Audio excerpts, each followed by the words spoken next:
अस्सलाम वालेकुम, मैं हूं अदील मखदूम कासमी और आज मैं आपके सामने ज़िक्र करूंगा recently state bank of Pakistan ने जो prudential regulations for consumer financing के हवाले से अपना सर्कुलर BPRD 29 ऑफ 2021 शाया किया है 23 सितंबर को अपनी वेबसाइट पे। उसके हवाले से बात करूंगा जिसमें इसने फोकस किया है ऑटो लोन फाइनेंसिंग को स्पेसिफिकली और फिर पर्सनल लोन फाइनेंसिंग के ऊपर भी कुछ अमेंडमेंट्स किए हैं। सबसे पहले तो ये समझना ज़रूरी है कि इन अमेंडमेंट्स को करने की ज़रूरत क्यों पेश आई गवर्नमेंट ऑफ पाकिस्तान को, स्टेट बैंक ऑफ पाकिस्तान को। तो उसकी वजह ये है कि हमारे माशरे में बहुत ज़्यादा रुझान बढ़ता जा रहा है इम्पोर्टेड कार्स का, और हमारी इंपोर्ट्स मुल्क की वैसे भी बहुत ज़्यादा हैं और एक्सपोर्ट कम है, और उसमें भी फिर ये कार्ड्स का जो एक तनासुब है वो बहुत ज़्यादा है कि इंपोर्टेड कार्ड्स हमारे यहाँ जो है ज़ाहिर सी बात है बहुत पसंद की जाती हैं, और चूँकि बैंक्स भी उनको फाइनेंस कर देते हैं तो किसी भी बंदे के लिए इंपोर्टेड कार्ड को परचेज़ करना बहुत ही आसान हो जाता है कि अगर वो एलिजिबिलिटी पूरी कर रहा है तो वो किसी भी बैंक से जाके इंपोर्टेड कार्ड को परचेज़ कर लेता है। तो हमारी इंपोर्ट्स उससे भी बढ़ती रहती हैं। तो एक स्टेप जो लिया है ये इन प्रूडेंशियल रेगुलेशन को रिवाइज़ करने में, एक जो पर्पज़ है वो ये भी है कि जो इंपोर्टेड कार्ड्स को कल्टेल किया जाए। उसके लिए एक पॉइंट ये इसमें स्टेट बैंक ऑफ पाकिस्तान ने रखा है कि अब से कोई भी बैंक, कोई भी कमर्शियल बैंक जो कि ऑटो लोन फाइनेंस करता है, उसको रिस्ट्रिक्ट कर दिया है स्टेट बैंक ऑफ पाकिस्तान ने कि वो कोई भी इंपोर्टेड कार भले वो यूज्ड हो या न्यू हो उसको फाइनेंस नहीं कर सकेगा। तो लिहाजा मेरे उन दोस्तों के लिए ये एक बैड न्यूज़ है जो कि ये इरादा रखते थे कि वो अब किसी बैंक जाएंगे और कोई भी अपनी पसंद की इंपोर्टेड कार को फाइनेंस करा लेंगे, तो अनफॉर्चुनेटली वो अब ये नहीं कर सकेंगे। और इस स्टेप का जो मकसद है वो बेसिकली यही है कि जो लोकल हमारी इंडस्ट्री है पाकिस्तान की, लोकली मैन्युफैक्चर्ड कार्स की, लोकली मैन्युफैक्चर और जो असेंबल्ड कार्स हैं उनको प्रमोट करने के लिए।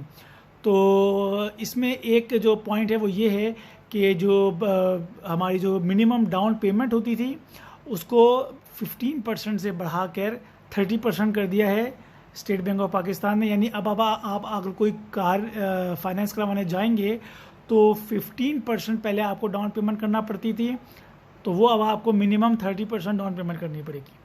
इसके अलावा जो मैक्सिमम टेन्योर होता था रीपेमेंट का वो पहले 7 ईयर्स तक होता था, उसको रिड्यूस करके स्टेट बैंक ऑफ पाकिस्तान ने 5 ईयर्स तक कर दिया कि अब आप अगर कोई गाड़ी फाइनेंस कराते हैं किसी बैंक से तो मैक्सिमम आपके पास 5 साल होंगे उसको पे बैक करने के लिए। इसके अलावा इसमें ये कर दिया गया कि जो लिमिट है मैक्सिमम लोन की वो 30 लाख तक कर दी गई है कि एक बंदा जो है वो मैक्सिमम 30 लाख तक का ऑटो लोन अवेल कर सकता है किसी भी एक बैंक से या मुख्तलिफ बैंक से। अगर वो कार लोन जो है ऑटो लोन अवेल करता है तो 30 लाख से अबव जो है वो नहीं कर सकेगा। मैक्सिमम लिमिट जो 30 लाख तक कर दी गई है। इसके अलावा जो डेट बर्डन है उसको भी रिड्यूस किया गया है। डेट बर्डन पहले 50% होता था, अब वो 40% कर दिया गया है। डेट बर्डन को हम आसान लफ्ज़ों में इस तरह समझ सकते हैं कि जब भी हम कोई भी लोन लेने के लिए किसी बैंक में जाते हैं तो वो 2 चीज़ें बहुत अहम होती हैं जो वो बैंक चेक करता है। एक उस बंदे की, उस एप्लीकेंट की मंथली इनकम, और एक उसकी क्रेडिट हिस्ट्री, या जिसे हम कहते हैं कि उसने कितने लोन्स लिए हुए हैं, जो कि एक रिपोर्ट होती है ECIB उसके थ्रू वो चेक करता है।